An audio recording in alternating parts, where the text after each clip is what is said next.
menggunakan materi yang tepat. Jadi jangan sampai seperti ini contohnya. Saya mau pelihara ayam konsumsi yang dijual kiloan seperti itu. Tetapi materi yang saya pakai materi ayam Brahma.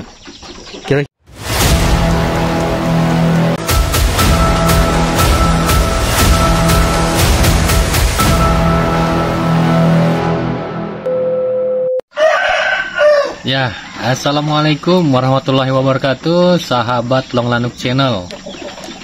Apa kabar kalian semua? Ya, kita doakan kita semua dalam keadaan sehat walafiat ya, selalu dalam lindungan Allah Subhanahu wa taala. Amin. Jadi teman, saya lagi bersama ini Bangkok tersayangan, asik tersayangan. Jadi ini calon pacek kita nanti. Nah, di video kali ini juga saya pengen berbagi ya, mungkin ada teman-teman yang melihat, wih beternak itu seru kayaknya seperti itu. Mungkin ada yang pengen memulai atau ada yang mau coba-coba, cuman bingung mulai dari mana ya, kan biasanya seperti itu pertanyaannya. Nah, di video kali ini itu tuh spesial ya, kita mau berbagi tentang yang yang mau memulai seperti itu, atau yang pemula, atau mungkin ada yang sudah memulai cuman masih kebingungan. Ya, kita bisa coba berbagi ya, mudah-mudahan ini bisa sedikit menginspirasi atau mungkin ada sedikit memberikan edukasi seperti itu untuk teman-teman semua.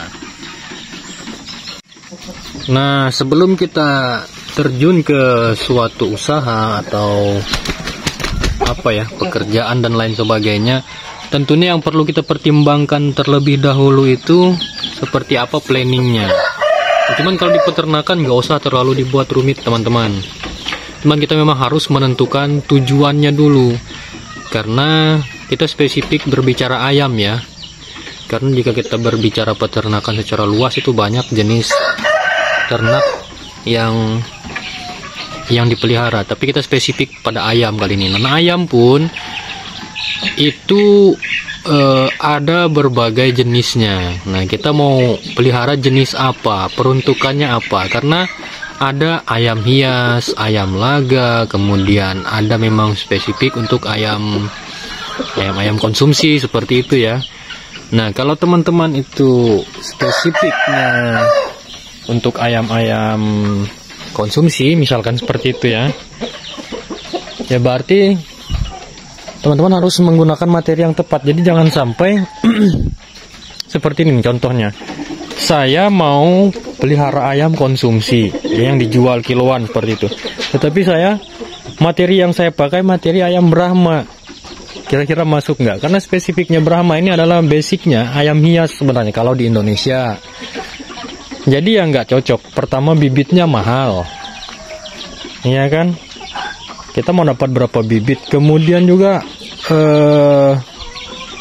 saya rasa konsumen juga kurang tertarik dengan ayam Brahma ini untuk dikonsumsi seperti itu. Jadi itu ya teman-teman. Jadi tentukan dulu itu arahnya mau kemana teman-teman pelihara ayam ini. Misalnya kalau ke ayam hias ya berarti ini salah satunya, ada banyak. Salah satunya ayam Brahma ini, kemudian ayam ekor lidi, pelung, dan masih banyak sebenarnya jenis-jenis ayam yang untuk ayam hias, basicnya ayam hias. Tapi kali ini video kali ini kita coba membahas untuk ayam konsumsi lah ya, ayam-ayam pedaging seperti itu. Ayam kampung, pedaging. Nah, artinya teman-teman itu harus memiliki tujuan itu dulu. Nah, kalau sudah ada tujuan itu, siapkan materinya sambil cari-cari referensi. Cuman jangan juga terlalu banyak berencana, nanti nggak jadi-jadi usahanya. Jadi pertama memang kita harus memiliki ini ya, memiliki kandang seperti itu, kandang. Dan kandang juga ada peruntukannya masing-masing teman-teman. Ada peruntukannya masing-masing. Yang pertama, paling tidak kita itu harus memiliki kandang DOC.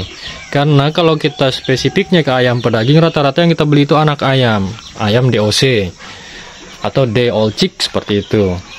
Jadi kita harus punya kandang anakan dulu. Nah, ini dari umur berapa sampai berapa? biasanya maksimalnya sampai umur 1 bulan teman-teman. Jadi ayam datang dalam bentuk DOC baru menetas, kita lapisi kardus, dan di teman-teman yang lain itu ada yang memakai dilapisi kardus, setelah itu dikasih sekam. Kalau saya ini hanya dikasih kardus saja. Jadi ini kan kawat ram, ini kan kawat ram. Ini saya lapisi kardus, setelah itu baru ayamnya masukin. Lampunya di sini kan saya ada setting 3 lampu untuk kandang ini ya. Ada 3 bola lampu. Jadi yang kiri kanan ini adalah lampu dengan watt 60. Fungsinya sebagai pemanas pengganti indukan anak-anak ayam ini biar nggak kedinginan. Kemudian di tengah saya pakai lampu emergency, karena di tempat saya itu sering mati lampu. Nah, itu mengantisipasi anak ayam itu berkumpul, dan juga supaya mereka tetap bisa makan kalau ada penerangan kalau malam ya. Seperti itu. Jadi ini kita selesai untuk kandangnya. Jadi pertama teman-teman harus memiliki ini dulu, kandang box atau kandang DOC. Ya desainnya bebas lah ya, karena ada yang buat full triplek terus dibuka dari bawah, pokoknya bebas lah kalau yang ini. Yang pastinya teman-teman harus memiliki kandang DOC terlebih dahulu.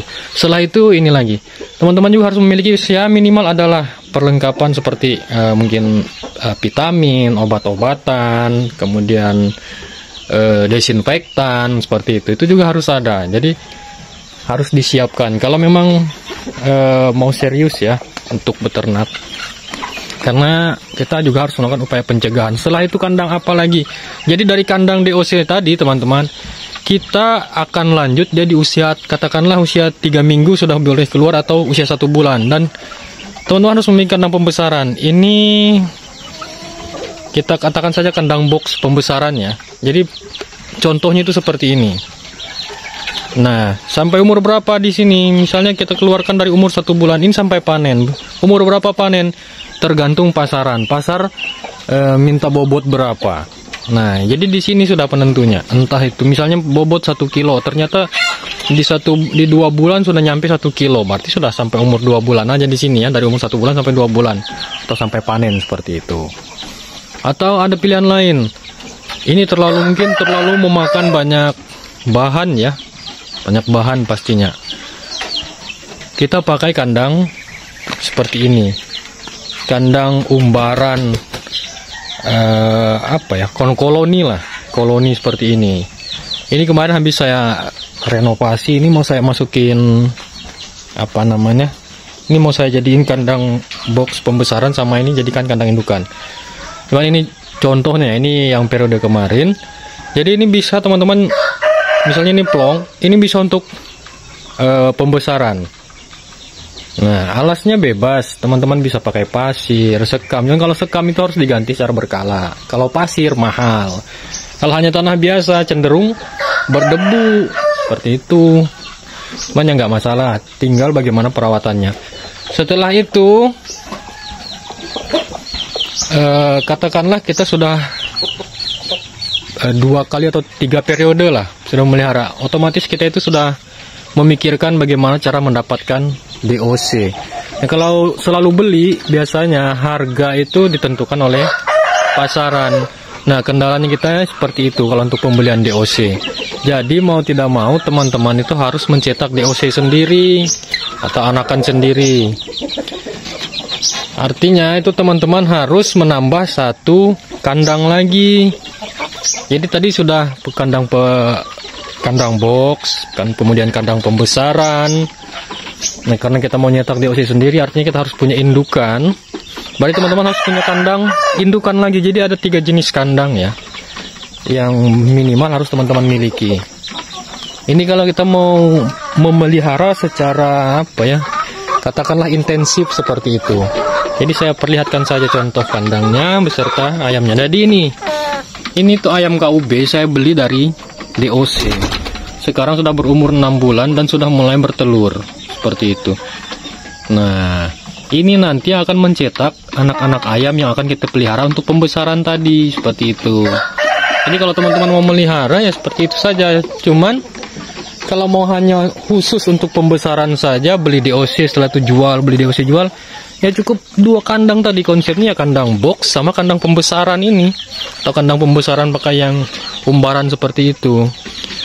Cuman kalau saya cenderung senang menggunakan kandang box seperti ini. Kenapa? Karena pertama kontrolnya mudah, ayam juga tidak banyak bergerak, artinya tidak banyak energi yang terbuang. Jadi untuk pembesaran penggemukan itu bagus sekali kandang box seperti ini. Cuman kekurangannya apa? Kekurangannya memang ya membutuhkan banyak bahan dan biaya lah seperti itu. Cuman kalau untuk lahan dia cukup, lahan-lahan yang minimalis ini bisa dipakai. Seperti itulah juga repotnya kotorannya teman-teman.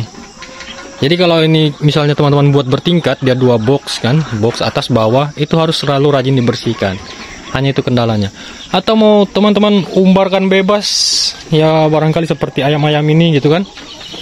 Cuman kelemahannya kalau diumbar seperti itu, kontrolnya susah, kontrolnya sulit.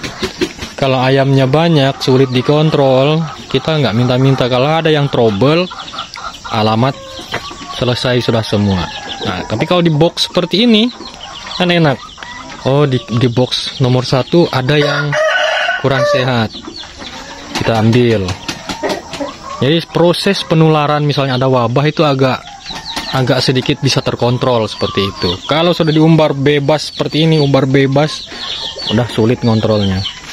Dan juga untuk mendapatkan atau mencapai target penggemukan itu biasanya agak lambat. Beda kalau di box seperti ini.